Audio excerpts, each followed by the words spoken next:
राधे राधे दोस्तों, हमारे चैनल चतुर्वेदिक ज्ञान ज्योति में आपका हार्दिक स्वागत है।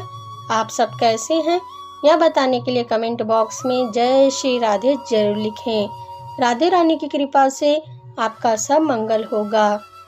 दोस्तों, आज हम आपको इस वीडियो के माध्यम से प्रबोधिनी एकादशी, देव उठानी एकादशी का महत्व, व्रत की महिमा, व्रत के लाभ, व्रत पूजा विधि और देव उठानी एकादशी की कथा सुनाएंगे।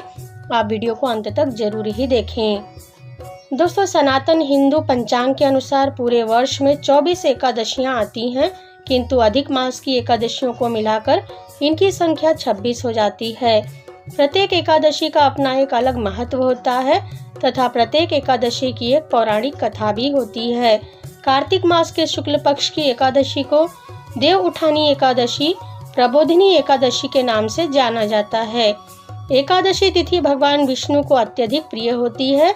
एकादशी का व्रत करने से भक्तों पर भगवान विष्णु की कृपा हमेशा बनी रहती है।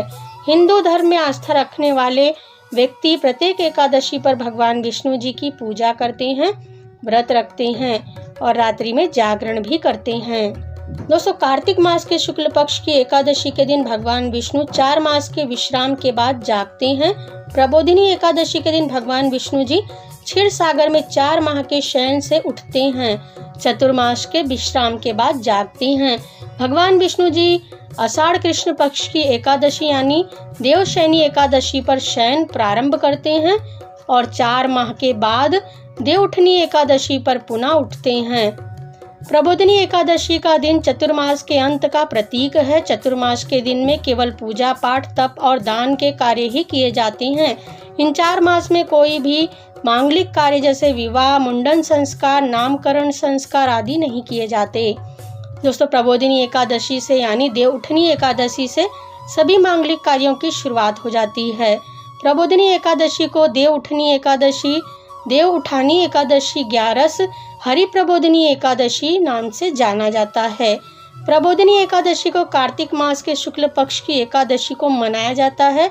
यह अंग्रेजी कैलेंडर के अनुसार अक्टूबर या नवंबर में आती है। यह महापर्व दीपावली के त्योहार के बाद 11वें दिन किया जाता है। दोस्तों, पौराणिक मान्यताओं के अनुसार इसी दिन भगवान विष्णु जी ने देवी तुलसी से विवाह किया था, इसलिए इस दिन तुलसी विवाह का भी विशेष महत्व होता है। इस दिन महिलाएं अपने घरों में तुलसी विवाह का आयोजन करती हैं।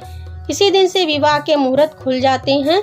देश भर में विवाह के आयोजन होने लगते हैं, विवाह के उत्सव शुरू हो जाते हैं। प्रबोधिनी एकादशी को पापों से मुक्त करने वाली एकादशी माना गया है। वैसे तो सभी एकादशी का व्रत पापों से मुक्त होने के लिए किया जाता है, परंतु इस एकादशी का महत्व सबसे अधिक बताया गया है। दोस्तों, राजसूर यज्ञ करने से जो पुण्य प्राप्त होता है वह हमें देव उठनी एकादशी करने से प्राप्त होता है। इस दिन तुलसी विवाह करना अति शुभ होता है। दोस्तों, इस एकादशी का व्रत करने से जातक को जीवन में सुख, शांति, ऐश्वर्य, धन संपदा तथा अच्छा परिवार प्राप्त होता है। प्रबोधिनी एकादशी के दिन दान पुण्य जरूर करें। इस व्रत को करने से व्यक्ति को स्वर्ग में स्थान प्राप्त होता है। इस एकादशी के दिन उपवास रखने से पुण्य फलों की प्राप्ति होती है। साथ ही व्रत के प्रभाव से जातक का शरीर भी स्वस्थ रहता है। जो लोग पूर्ण रूप से उपवास नहीं कर सकते उन्हें शाम के समय फलाहार व एक समय भोजन करने का व्रत में अनुमति है। दोस्तों, इस दिन आप प्रबोधिनी एकादशी व्रत कथा जरूर पढ़ें या सुने। दोस्तों, देव उठानी एकादशी यानी प्रबोधिनी एकादशी की पूजा सामग्री व पूजा विधि हम आपको बता देते हैं। आप ध्यान पूर्वक इसे सुने और पूजा सामग्री कहीं पर लिख लें। सबसे पहले पूजा सामग्री हम बता देते हैं। भगवान के लिए पीला वस्त्र, विष्णु जी की मूर्ति, पुष्प तथा पुष्पमाला, नारियल, सुपारी, धूप, दीप, घी, पंचामृत, अक्षत, तुलसी पत्र, चंदन, प्रसाद के लिए मिठाई तथा फल। पूजा विधि इस प्रकार से है। एकादशी का व्रत करने वाले व्यक्ति को मन शांत एवं स्थिर रहना चाहिए। किसी की निंदा, चुगली और किसी को गलत शब्द ना बोलें। दोस्तों, एकादशी व्रत पूजा की विधि बहुत ही सरल है। एकादशी के दिन प्रातःकाल जल्दी उठे, पूरे घर को साफ व स्वच्छ कर लें। एकादशी के दिन स्नान के बाद स्वच्छ वस्त्र धारण करें। हो सके तो पीले रंग के वस्त्र पहने। इसके बाद व्रत का संकल्प ले लीजिए। इसके बाद भगवान विष्णु जी की पूजा शुरू करें। आप यह पूजा घर के मंदिर में भी कर सकते हैं या स्वच्छ स्थान पर एक चौकी रखकर उस पर पीले रंग का कपड़ा बिछाकर उस पर कलश स्थापना करें और उसी चौकी पर भगवान विष्णु जी की मूर्ति या फोटो स्थापित कर लीजिए। सबसे पहले चौकी के पास एक आसन बिछा लें और उस आसन पर बैठकर अपने दोनों हाथों को जोड़कर भगवान श्री गणेश जी का ध्यान करें और पूजा शुरू करें। सबसे पहले कलश का पूजन करें, इसके बाद भगवान विष्णु जी को स्नान कराएं, वस्त्र अर्पित करें, भगवान विष्णु जी को तिलक करें व फूलों की माला पहनाएं। धूप दीप जलाकर अक्षत पुष्प फल व मिठाई चढ़ाएं। धूप दीप चंदन व सुगंधित चीजों से भगवान विष्णु जी की आरती करें। भगवान विष्णु जी को आप तुलसी पत्र जरूर चढ़ाएं। दोस्तों, इस बात का ध्यान रखें कि एकादशी के दिन तुलसी के पत्ते कभी ना तोड़ें। तुलसी के पत्ते एकादशी के एक दिन पहले ही तोड़कर रख लीजिए। दोस्तों, विधि पूर्वक पूजा व आरती के बाद हाथ जोड़कर भगवान से क्षमा प्रार्थना जरूर करें और पूजा में हुई भूल चूक के लिए उनसे क्षमा मांगें। इस दिन आप देवउठनी एकादशी व्रत कथा जरूर पढ़ें या सुनें। दोस्तों, भगवान विष्णु जी को चतुर्मास की योग निद्रा से जगाने हेतु घंटा तथा शंख आदि की मांगलिक ध्वनि के साथ श्लोक पढ़कर जगाना चाहिए, क्योंकि भगवान इसी दिन जागते हैं। यदि आपको श्लोक नहीं आते हैं तो भगवान विष्णु जी के नाम का ही जयकार लगाएं और बोले, उठो भगवान, उठो नारायण, ऐसा कहकर उन्हें उठाएं। दोस्तों, एकादशी व्रत के कुछ खास नियम हैं। इन नियमों का पालन व्रत में जरूर करें, नहीं तो आपका व्रत निष्फल हो जाएगा। यदि आप व्रत करना चाहते हैं तो इन बातों का विशेष ध्यान रखें।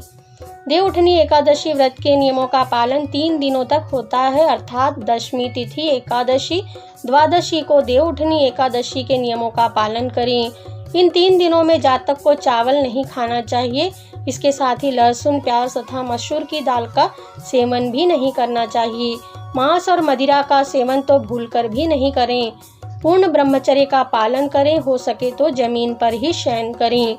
दशमी तिथि पर एक समय भोजन करें, सूर्यास्त के बाद भोजन ना करें। एकादशी के दिन पूरे दिन भगवान विष्णु जी का ध्यान करें और रात्रि में भजन कीर्तन व रात्रि जागरण जरूर करें। द्वादशी तिथि पर ब्राह्मण को भोजन कराएं और तथा यथाशक्ति दान दक्षिणा भी दें। द्वादशी तिथि पर पारण के मुहूर्त में ही व्रत का पारण करें। व्रत का पारण द्वादशी तिथि के भीतर ही करें।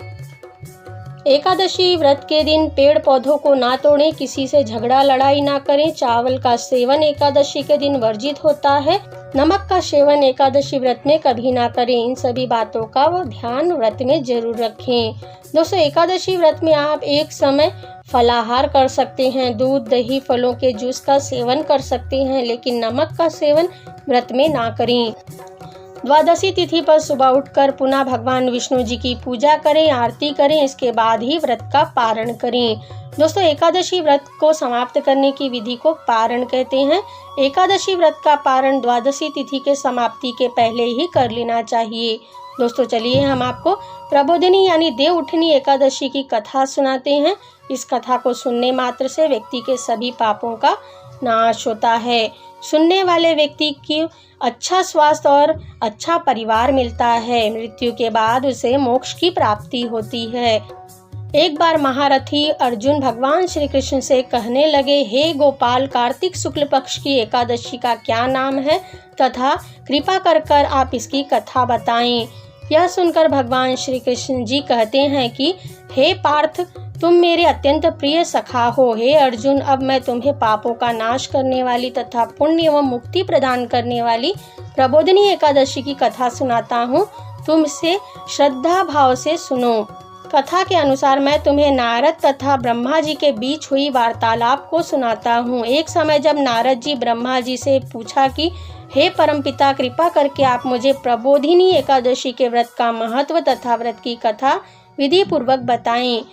इस पर ब्रह्मा जी कहने लगे, हे पुत्र, कार्तिक मास के शुक्ल पक्ष की प्रबोधिनी एकादशी के व्रत का फल 1,000 अश्वमेघ यज्ञ तथा 100 राजसु यज्ञ के फल के समान होता है। आश्चर्य से नारद जी पूछने लगे, हे भगवान, इस एकादशी के दिन एक संध्या भोजन करने तथा पूर्ण दिवस उपवास रखने से क्या फल प्राप्त होता है? कृपा करके विस्तार पूर्वक समझाएं। ब्रह्मा जी ने कहा, हे नारद, एक संध्या को भोजन करने से 2 जन्मों के तथा पूर्ण दिवस उपवास करने से 7 जन्मों के प्रत्येक पाप नष्ट हो जाते हैं। जिस वस्तु का त्रिलोक में प्राप्त होना दुष्कर हो, वह वस्तु भी प्रबोधिनी एकादशी के व्रत से सहज ही प्राप्त हो जाती है। प्रबोधिनी एकादशी के व्रत के प्रभाव से बड़ा पाप भी क्षण भर में नष्ट हो जाता है। पूर्व जन्म के किए हुए अनेक दुष्कर्मों को प्रबोधिनी एकादशी का व्रत क्षण भर में नष्ट कर देता है।